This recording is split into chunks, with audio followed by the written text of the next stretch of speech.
మొంతా తుఫాన్ ఏపీ వైపు దూసుకొస్తోంది. విశాఖ, కాకినాడ సముద్ర తీరం అల్లకల్లోలంగా మారింది. భారీగా ఈదురుగాలులు వీస్తున్నాయి. రేపు సాయంత్రం కాకినాడ సమీపంలో తుఫాన్ తీరం దాటే అవకాశం ఉంది. తీరం దాటే సమయంలో 100 కిలోమీటర్ల వేగంతో బలమైన గాలులు వీస్తాయని హెచ్చరిస్తున్నారు వాతావరణ శాఖ అధికారులు. తుఫాన్ ప్రభావంతో కోస్తా జిల్లాల్లో భారీ వర్షాలు కురుస్తున్నాయి. కాకినాడ నుంచి నెల్లూరు వరకు రెడ్ అలర్ట్ జారీ చేసింది వాతావరణ శాఖ. రాష్ట్రంలోని అన్ని ఓడరేవుల్లో 3వ నెంబర్ ప్రమాద హెచ్చరిక జారీ చేశారు. సహాయక చర్యల కోసం ఇప్పటికే పలు జిల్లాల్లో ఎన్డీఆర్ఎఫ్, ఎస్డీఆర్ఎఫ్ బృందాలు సిద్ధంగా ఉన్నాయి.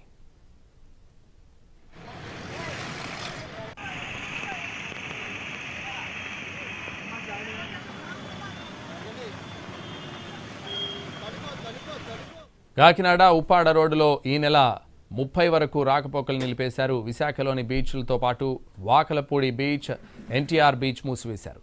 మత్స్యకారులు వేటకు వెళ్లొద్దని హెచ్చరికలు జారీ చేశారు. అధికారులు, సిబ్బందికి సెలవులు రద్దు చేశారు. సహాయక కార్యక్రమాల కోసం కంట్రోల్ రూమ్లు ఏర్పాటు చేశారు. 3 రోజుల వరకు అత్యవసరమైతే తప్ప బయటకు రావద్దని తీర ప్రాంత జిల్లాల ప్రజలను హెచ్చరించారు. ముందస్తు జాగ్రత్తగా పలు జిల్లాల పాఠశాలలకు 3 రోజుల పాటు సెలవులు ప్రకటించింది ప్రభుత్వం. తుఫాను ఉధృతం కావడంతో అటు రైల్వే శాఖ అప్రమత్తమైంది. విశాఖ మీదుగా వెళ్లే 43 రైళ్లను రద్దు చేసింది ఈస్ట్ కోస్ట్ రైల్వే. 27, 28, 29 తేదీల్లో విశాఖ మీదుగా వెళ్లే పలు రైళ్లు రద్దు చేశారు అధికారులు. మొంతా తుఫాన్ పరిస్థితిపై సీఎం చంద్రబాబు సమీక్ష నిర్వహించారు. జిల్లా యంత్రాంగం సిద్ధంగా ఉండాలన్నారు. మరోవైపు సీఎం చంద్రబాబుకు ప్రధాని మోడీ ఫోన్ చేశారు. మొంతా తుఫాన్ పరిస్థితిపై ఆరా తీశారు. పూర్తి స్థాయిలో కేంద్రం సాయం ఉంటుందని హామీ ఇచ్చారు ప్రధాని.